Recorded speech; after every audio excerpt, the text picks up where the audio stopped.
सीजेपीच्या आंदोलन समाप्तीनंतर दिल्ली पूर्वपदावर आलेली आहे। प्रमुख संसद मार्ग वाहतुकीकरते खुले करण्यात आलेले आहेत। अतिरिक्त पोलीस सुरक्षा ही हटवलेली आहे। याचाच आढावा घेतलाय आमचे प्रतिनिधी शुभम उमाळे यांनी। सध्या मी दिल्लीतील जंतर मंतर या ठिकाणी आहे आणि मला स्वतःला देखील आज आठवड्याभरानंतर जंतर मंतरवरील दृश्य हे वेगळं पाहायला मिळत आहे। प्रामुख्याने समजा पाहायला गेलं तर जंतर मंतरवरील सर्व वाहतूक ही आता सुरू करण्यात आलेली आहे आणि ही वाहतूक अनेक दिवस झाले बंद होती, कारण की अर्थातच कॉकरोच जनता पार्टीचं या ठिकाणी आंदोलन सुरू होतं आणि काल मात्र कॉकरोच जनता पार्टीला आणि कॉकरोच जनता पार्टीचे स्थापन करणारे अभिजित दिपके यांना यश आलेलं आहे।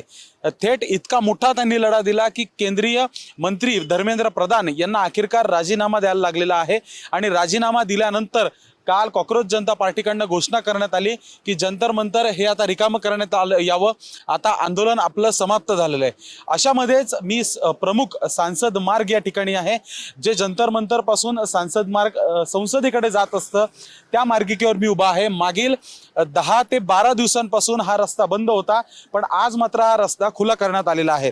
इतकंच नाही तर मग जी प्रमुख ज्या ठिकाणी अभिजित दिपके यांचं व्यासपीठ होतं त्याच व्यासपीठाकडे जाणारा जो रस्ता आहे त्याची एक लेन मात्र आता सुरू करण्यात आलेली आहे, तर एक लेन बंद आहे, कारण की अर्थातच अजून पण त्या ठिकाणी व्यासपीठ जे आहे ते काढण्याचं काम सुरू आहे।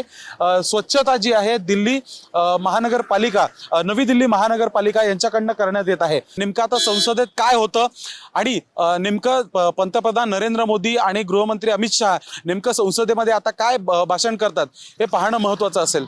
व्हिडिओ जर्नलिस्ट मनोज सोलंकी सोबत मी शुभम उमाळे, जय महाराष्ट्र न्यूज, दिल्ली।